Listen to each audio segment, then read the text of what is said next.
O Senhor esteja convosco.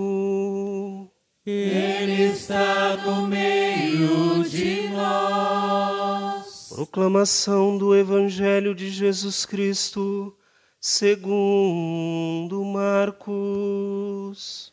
Glória a vós, Senhor.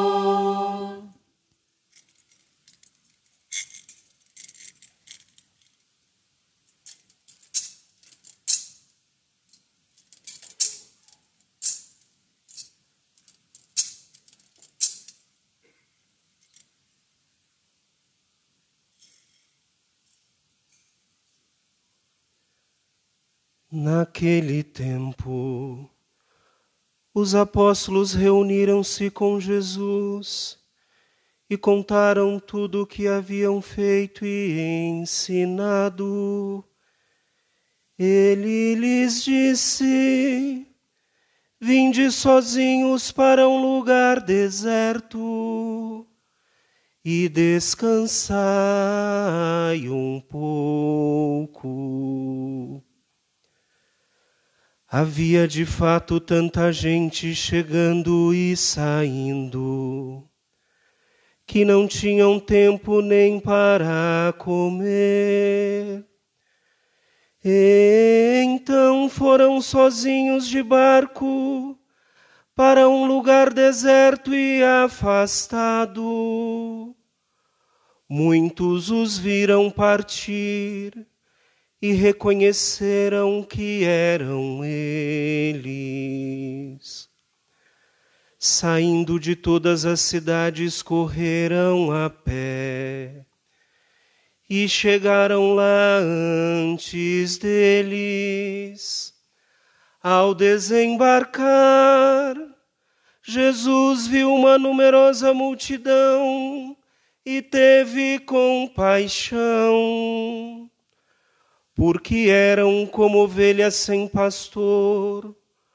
Começou, pois, a ensinar-lhes muitas coisas. Palavra da salvação. Glória a vós, Senhor.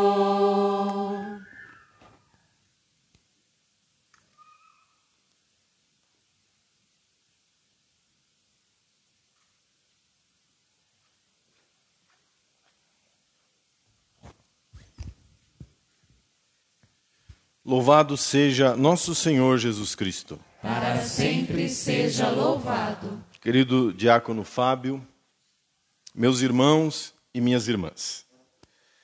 Os apóstolos reuniram-se com Jesus. E era tanta gente que vinha e que saía, que o cansaço tomava conta dos apóstolos. E nessa hora, Jesus toma a decisão de levá-los para um lugar deserto, diz o texto do Evangelho, para que eles pudessem descansar, para que eles pudessem estar em oração. Acho que era isso que eles estavam pedindo a Deus. No cansaço, na fadiga do trabalho pastoral, na correria desse mundo, que outra coisa a gente poderia pedir a Deus, senão descansar com Jesus? O texto da primeira leitura é a primeira vez num texto oriental que aparece essa cena que é muito comum em textos orientais.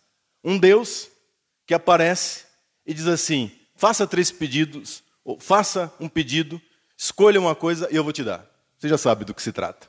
O gênio da lâmpada. É uma história típica, é uma coisa da literatura oriental. Mas a origem dessa história do gênio da lâmpada, que diz, faça 3 pedidos, faça um pedido, essa lenda, esse mito, que depois se transformou nisso que nós conhecemos como o gênio da lâmpada, tem seu fundamento no primeiro livro dos reis. Deus falando com Salomão em Gabaon. E Deus dizendo a Salomão, que agora está assumindo o trono de seu pai Davi, o que é que você pede a Deus para o seu governo, para o tempo em que você estará à frente do meu povo. E o que você pedir, eu te darei. É daí que se origina essas histórias que no Oriente se conta até os dias de hoje. E Salomão não poderia pedir outra coisa. Senhor, que eu tenha sabedoria. Ou seja, em outras palavras, que eu tenha gosto. Sabedoria vem não é de saber intelectual, vem de sabor, saborear. Que eu tenha gosto na tua palavra. Que eu tenha gosto na tua presença. Que eu descanse no teu abraço, na tua paz. E que eu possa, assim, ser um bom rei. Se eu estiver saboreando na tua presença, se eu estiver em paz na tua presença, se eu tiver, portanto, sabedoria, o resto eu tiro de letra, eu vou saber governar. Estar com Jesus, estar com Deus, esse é o segredo da felicidade verdadeira. Deus responde a Salomão: fico feliz e admirado que você não tenha pedido muitos anos de vida. Para que viver muitos anos?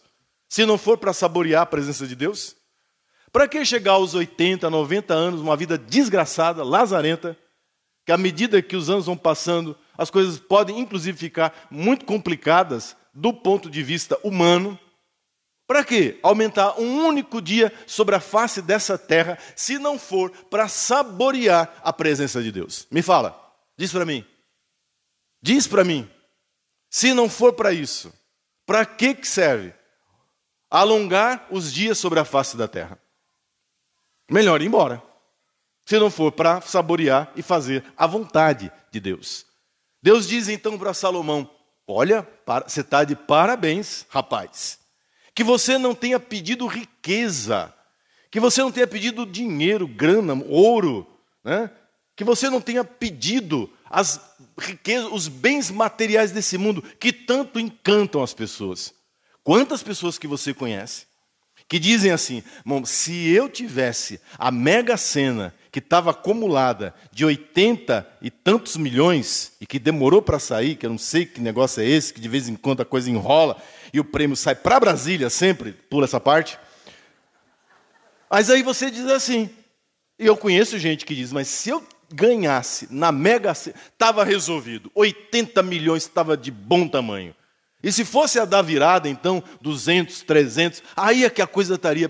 Quem foi que disse que você teria sabedoria para usar esse dinheiro, para usar esse tesouro?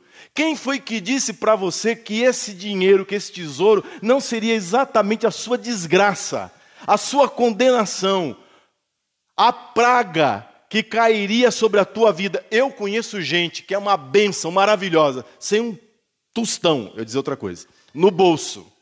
Mas é a pessoa pegar em dinheiro, parece que junto com o dinheiro vem um Satanás. Já viram gente assim? Sim ou não? Ou é só eu que vejo? O camarada é uma bênção, busca Deus, louva o Senhor, está na presença de Deus, entra dinheiro, estou falando dinheiro, coisa entra. A pessoa esquece Deus, esquece quem foi que o abençoou, se é que foi uma bênção. Eu até desconfio que seja uma bênção. Eu acho que foi, inclusive, foi o capeta que ajudou. Porque a pessoa simplesmente, por causa do dinheiro, por causa da riqueza, dos bens materiais, deixa de saborear a presença de Deus.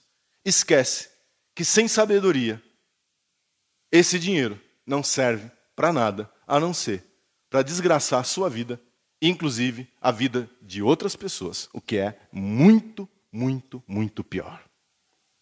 Deus diz a Salomão: fico feliz e admirado, pois isso te será dado. Te dou sabedoria. E junto com a sabedoria vai tudo que você não pediu. Deus é maravilhoso. Se você busca o reino de Deus em primeiro lugar, buscai primeiro o reino de Deus e a sua justiça, tudo mais que seja necessário para a sua felicidade vos será dado, vos será acrescentado, se for para o teu bem, para a tua felicidade, para a tua paz, para a concórdia da tua vida com Deus. vai vir aqui, ó, na palma da tua mão. O santo que nós celebramos hoje era um homem assim, que pediu para viver e descansar, saborear uma única coisa, a presença de Deus. Nós estamos na Armênia, nós estamos no século III, e nós estamos diante de um homem que entrega a sua vida totalmente a Deus.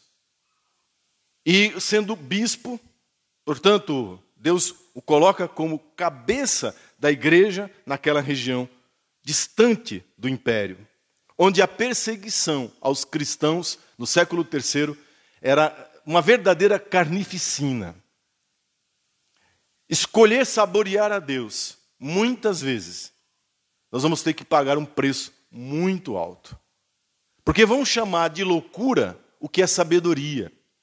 Vão chamar de perda de tempo aquilo que é a verdadeira felicidade sobre a face da terra. E quando você conhece esse Deus e você passa a saborear a presença dele, você quer que outras pessoas também o conheçam e saboreiem dessa presença. Portanto, São Brás, era um bispo missionário, um homem que não se envergonhava e não temia a perseguição, um pregador valente do evangelho. Acontece que o ódio do mundo a essa sabedoria, a essa consagração a Deus, porque no fundo trata-se do seguinte, há uma incompreensão, compreende? Compreende a incompreensão? Porque qualquer um pediria o quê? Vamos voltar a Salomão. Qualquer um pediria qualquer outra coisa. Mas saborear a presença de Deus, estar na presença de Deus, como canta o salmo da missa de hoje. O Senhor, ó Senhor, ensinai-me os vossos mandamentos. Ó Senhor, ensinai-me a vossa palavra. Viver da palavra, viver para a palavra, viver correndo risco por causa da palavra é incompreensível. E ele passa a ser perseguido. E acontecia algo na época dos mártires, que não acontecerá apenas com São Brás, mas com muitos santos, muitos mártires. Eles tentam matar aquela pessoa, os algozes, os perseguidores, e eles não conseguem. Celebramos São Sebastião e vocês viram. São Sebastião está todo flechado. E muita gente pensa que ali, aquela cena é a do martírio, e não é. Aquela cena é a cena do milagre. Ele não foi morto. Para que Deus dissesse para os perseguidores, a vida de Sebastião está aqui na minha mão. Ele saboreia da minha presença. Você vê essa cena em Santa Quitéria, degolada. Você vê isso na vida de muitos santos. Na vida de São Brás foi a mesma coisa. A primeira vez ele foi preso e amarrado em praça pública, para que as pessoas pudessem bater. Ele foi espancado, amarrado numa haste, num poste, e espancado por todas as pessoas da cidade que se declaravam contra a igreja, contra Jesus, contra o evangelho. Espancado, que de metade do espancamento já seria suficiente para que ele morresse. E ele não morre.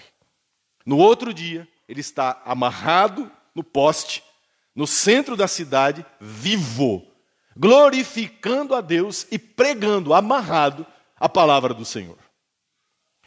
Levam-no de volta para a prisão. E aí dizem, vamos resolver isso de uma vez. Ele é amarrado em pedras e jogado em um rio que passava próximo da cidade, de onde ele era bispo. Ele é jogado no rio, ele afunda, todo mundo vai para sua casa, daqui a pouco começa uma gritaria na cidade, o bispo está vivo, está cuspindo alga, peixe, mas ele está lá, ele está de pé, ele está vivo. Sabe por quê? Porque Deus está dizendo, Ele está aqui na minha mão. Aquele que saboreia da minha palavra, aquele que saboreia da minha presença, só vem para a minha graça, só vem para o céu, só sobe até mim quando eu disser, vem servo meu. Você pode perseguir, Você pode se levantar contra ele com o seu dinheiro, você pode se levantar contra ele com o seu poder, você pode se levantar contra ele com a sua autoridade de polícia. Faça o que você quiser. A vida dele está guardada. Isso é o martírio. O martírio não é algo que eu vou atrás, entende? O mártir, ele não está procurando provocar ninguém para ser morto. O martírio é um dom. O martírio é um presente. Deus diz assim: agora pode vir. Agora eu te recebo. Ele é preso pela 3ª vez. E o pessoal já está desconfiado. 3 vezes? Essa é a 3ª vez? Como é que se acaba com esse homem? E as notícias de outros mártires que tinham sobrevivido a coisas atrozes já sabiam ali. E aí escolhem a decapitação. O santo patrono da garganta perdeu a garganta. Massacrado. Cortada por um machado. E aí ele foi para o céu. Aí ele foi para junto de Deus. Eu sei que a tradição conta a história de uma criança que estava com uma espinha, um espinho de peixe na garganta. Sim, existe essa tradição. Mas ele é patrono da garganta porque foi na garganta que a lâmina do algoz ceifou a vida desse servo de Deus. Porque é somente quando Deus diz: pode vir para mim, que o seu servo vem. Hoje, a igreja no mundo inteiro celebra o bispo da Armênia. Celebra São Brás.